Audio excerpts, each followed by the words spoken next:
with Dr. Stuart Phillips and Tracy Bender for another roundtable discussion. Earlier this week at our Downtown Live broadcast, we put a highlight on New York City becoming the latest location in the United States to institute ranked choice voting. It is something that is catching on. Nobody has instituted it yet, but they have voted to do so in the near future here. And we thought we'd do a little deep dive on what ranked choice voting is really all about. Well, it's interesting that you say that because, I had been reading about all the ranked choice voting that's recently passed, and so to be implemented for 2020 and 2021. But before today's episode, that drove me to do more research, and what I discovered is that it was actually used in 1912. Berkeley, the city of Berkeley, has been using it since 2005. Really? And I found example after example of many cities that have been using it for a really long time, and it's really effective. So why is it just catching on now, where it's starting to become something that's taking hold nationally? Well, and Stuart brought this up earlier, that the reason it's not catching on is because both parties are opposed to it. Really? Because it keeps, it lowers the possibility of someone being able to buy an election. It is the ultimate nonpartisan issue because both parties realize that ranked choice voting will make the parties less important. So Democrats and Republicans are against this because it might start to crumble their base of power, the stranglehold they seem to have on our political system. And in the cities where they've been able to get it passed, it's because as they were electing new city council members who would pass it, or new legislators who were able to get it passed in the very few examples where it's become county or statewide.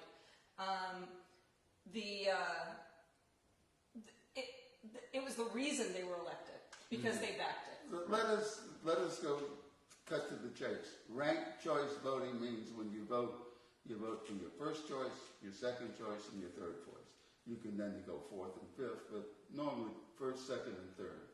That means that a Green Party, a pro-gun or anti-gun party, a particular person who is interested in Libertarian, Democratic Socialist, interested in what you're interested in, can run and get your vote. I would say over and over again, don't waste your vote because he's not going to win.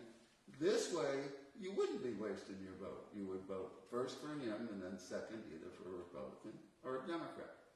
And that's why the parties are unopposed to it. Ranked choice means when you vote, you rank your choice. 1, 2, 3, or 1, 2, 3, 4, 5.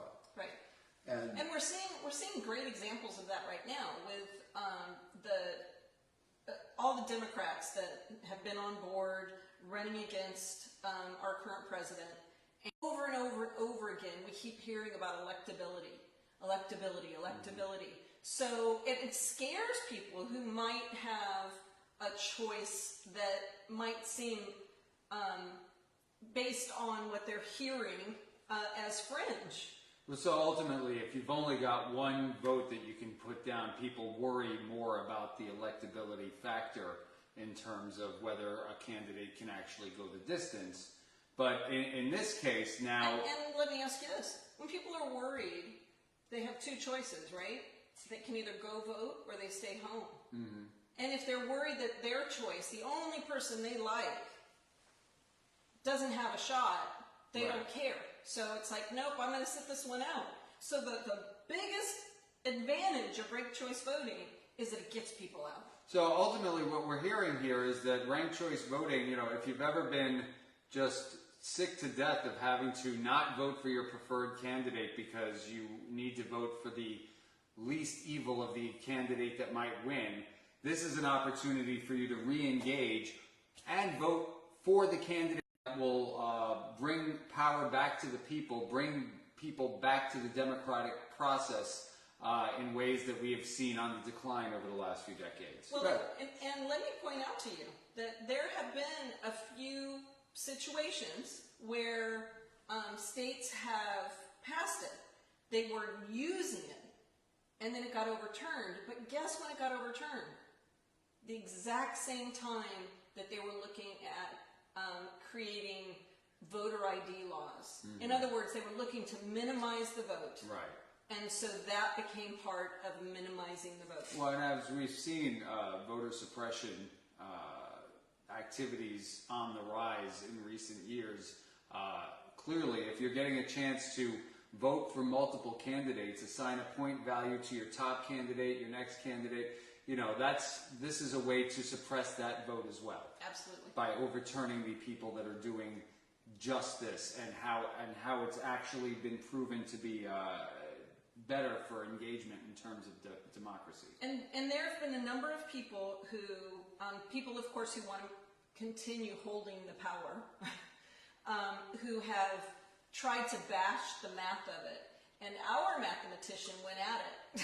Yeah, one of the ways that people try to defeat intelligent things is by having doubt.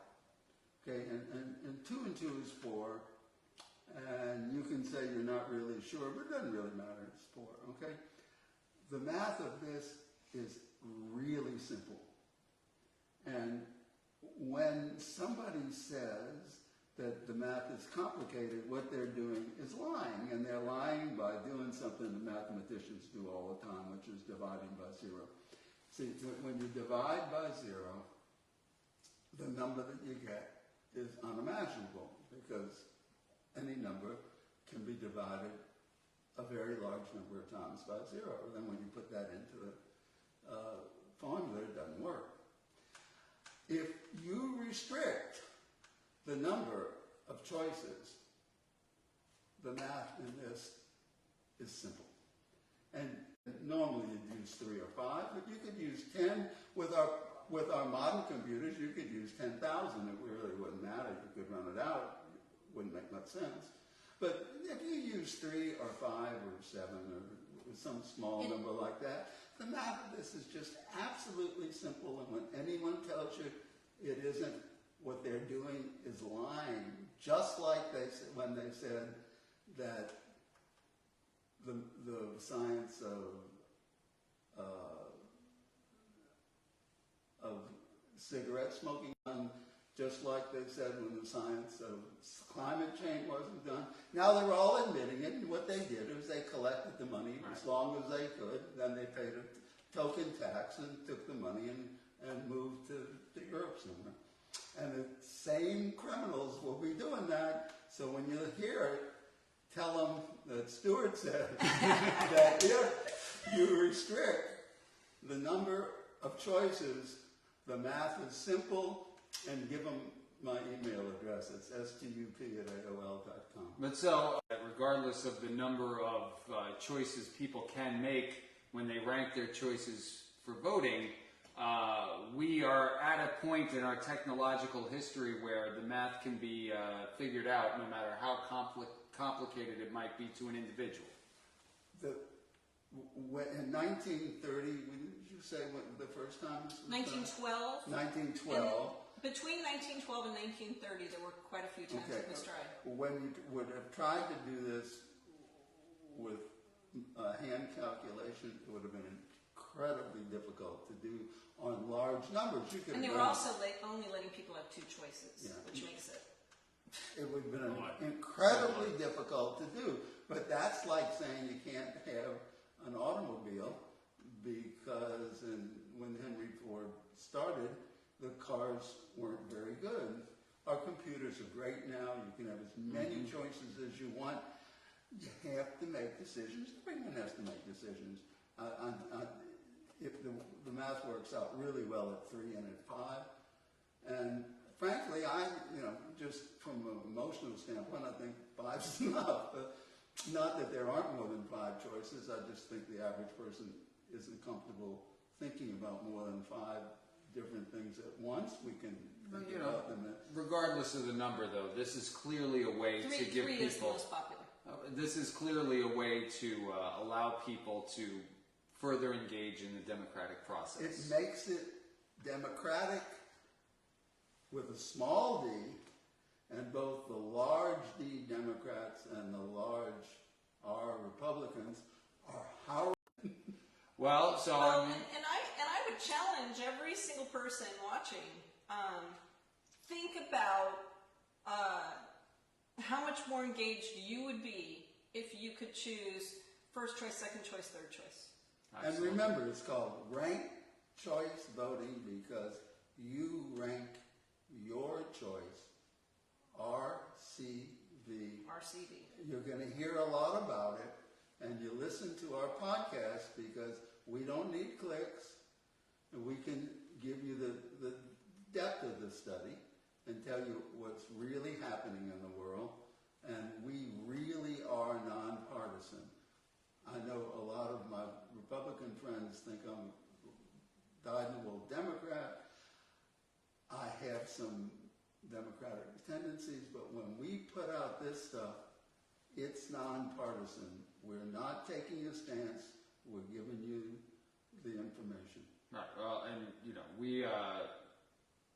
we keep covering the fact that money in politics has really denigrated democracy at all ends of the political spectrum. It doesn't matter what you personally believe, unless you're a member of the donor class, the government isn't listening to you. So if you think being able to further engage in democracy is more important than letting the two powerful parties remain in control, then maybe ranked choice voting is something that you want to consider for where you vote, and you should call your representative and say that this is something that you want moved forward as well.